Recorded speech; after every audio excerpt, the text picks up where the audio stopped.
Hello class, welcome back to my channel. Today we will be doing the part 2 of the chapter Uncle Podger hangs a picture.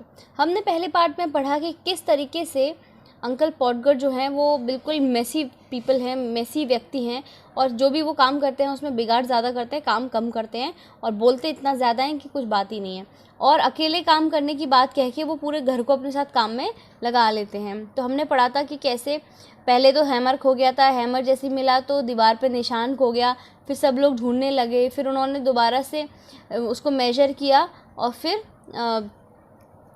Calculations करने लगे। फिर last में क्या हुआ कि actual जो निशान था वो खो गया, फिर उनको दोबारा मेजर करना पड़ा। अब हम पढ़ेंगे यहाँ से he would use a bit of string this time. इस बार उन्होंने कोशिश करी कि मैं ना थोड़ा सा रस्सी का टुकड़ा या फिर धागा लेकर कोशिश करता हूँ नापने की।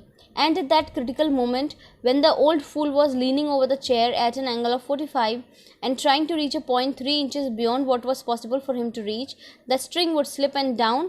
He would slide onto the piano, a really fine musical effect being produced by the suddenness with which his head and body struck all the notes with the same time.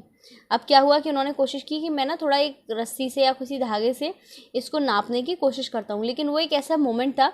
अब वो क्या कर रहे थे, एकदम अपनी चेयर के ऊपर खड़े होकर और आगे की तरफ झुककर 45 डिग्री के एंगल पे नाप रहे थे दीवार पे, और जहाँ तक वो पहुँच सकते थे उससे 3 इंच और आगे पहुँचना चाहते थे। तो ऐसे टाइम पे क्या हुआ कि वो स्लिप हुए और वो पियानो के ऊपर गिर गए और गिरते ही इतना बढ़िया म्यूज़िक जो है वो निकल के आया उनके गिरने से। जब उनका सर और पूरी बॉडी जो थी वो सारे पियानो की सारी कीज़ पर एक साथ जो है वो गिरे तो और इतना बढ़िया म्यूज़िक निकल के आया। And Aunt Maria would say that she would not allow the children to stand around and hear such language. तो अब क्या हुआ कि आंट मारिया ने कहा ऐसा है कि अब मैं बच्चों को यहाँ खड़े नहीं होने दूँगी, तुम फालतू की यहाँ पे बात कर रहे हो। At last Uncle Podger would get the spot fixed again, put the point of the nail on which his left hand and take the hammer in his right hand, and with the first blow he would smash his thumb, drop the hammer with a yell on somebody's toes.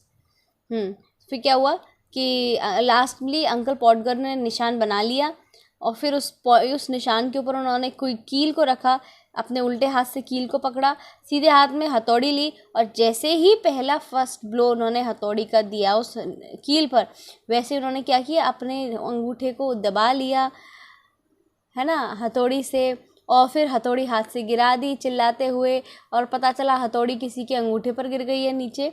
Aunt Maria will mildly observe that next time Uncle Podger was going to hammer a nail into the wall, she hoped he had let her know in time so that she could make arrangements to go and spend a week with her mother while it was being done. तो aunt Maria ये सब देख रही थी, उन्होंने कहा अगली बार अगर अंकल पॉडगर को दीवार में कोई कील लगानी होगी ना तो मैं पहले ही सारे अरेंजमेंट करके और मैं अपनी मम्मी के यहाँ हॉलीडेज़ पे चली जाऊँगी ताकि ये सारा काम हो जाए और मुझे कोई हैसल ना करना पड़े। Oh, you women, you make such a fuss over everything, Uncle Podger would reply, picking himself up. Why, I like doing a little job of this sort. तो उसने बोला कि अब अंकल पॉडगर अंकल आंट मारिया पे ही चिल्ला रहे हैं कि तुम बेवकूफ़ औरत हो, तुम देख लो सारी जगह तुमने कैसा ये फस क्रिएट कर दिया है, कन्फ्यूजन सा क्रिएट कर दिया है, और मैं इतने छोटे छोटे काम नहीं करता हूँ तो मैं कर रहा हूँ। And then he would have another try, और फिर वो दोबारा कोशिश करते हैं, and at the second time the nail would go clean through the plaster and have the hammer after it. उसके बाद क्या हुआ, अगली बार जब उन्होंने जैसे ही कील के लिए हैमर से ठोका, जैसे ही उन्होंने हथौड़ी से एक निशाना साधा तो कील तो चली ही गई प्लास्टर के अंदर, दीवार के प्लास्टर के अंदर कील भी चली गई और कील के साथ आधी हथौड़ी भी चली गई। ठीक है।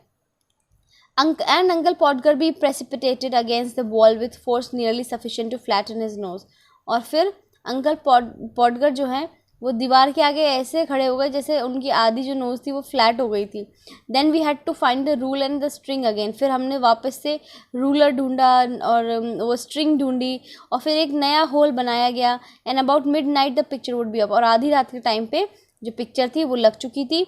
वेरी क्रुक्ड एंड इनसिक्योर, और बहुत ही मतलब ऐसा लग रहा था कि अभी गिर जाएगी, बिल्कुल इनसिक्योर थी। The wall for yards round looking as if it had been smoothed down to the wreck and everybody dead beat and reached except uncle Podger, और सभी लोग जो थे वो बहुत ज़्यादा मतलब परेशान हो चुके थे, टायर्ड थे और गुस्से में भी थे, अनहैप्पी थे, एक्सेप्ट किसके, अंकल पॉटगर। अंकल पॉटगर बहुत खुश थे। There you are, he would say, stepping heavily off the chair onto the charwoman's scones and surveying the mess he had made with evident pride. Why some people would have had a man in to do a little thing like that.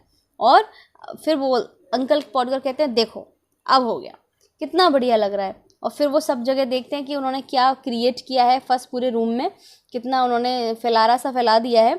And then फिर वो कहते हैं मुझे तो समझ नहीं आता इतने छोटे काम के लिए लोगों को आदमियों की ज़रूरत क्यों पड़ती है, ये काम तो कोई भी कर सकता है।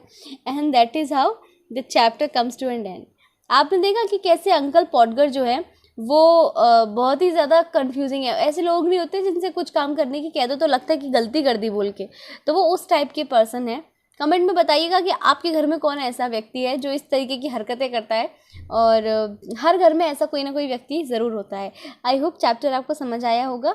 और अगर इसके पार्ट 1 के साथ बच्चों, पार्ट 1 में थोड़ी सी टेक्निकल मिस्टेक्स हैं, कुछ प्रॉब्लम उस वीडियो में हो गई है अपलोड करने के साथ में ही। अगर आपको नहीं समझ में आया है तो परेशान मत होइएगा, मैं उसको वापस से अपलोड कर दूंगी नई वीडियो बना के, ठीक है ना। तो आप बिल्कुल परेशान ना हो और चैप्टर को समझिए और काम करिए, अपना कंप्लीट वर्क रखिए। हम इसके क्वेश्चन आंसर्स करेंगे अगले पार्ट में। तब तक के लिए bye bye, take care, keep learning and we'll meet in the another video. Bye bye.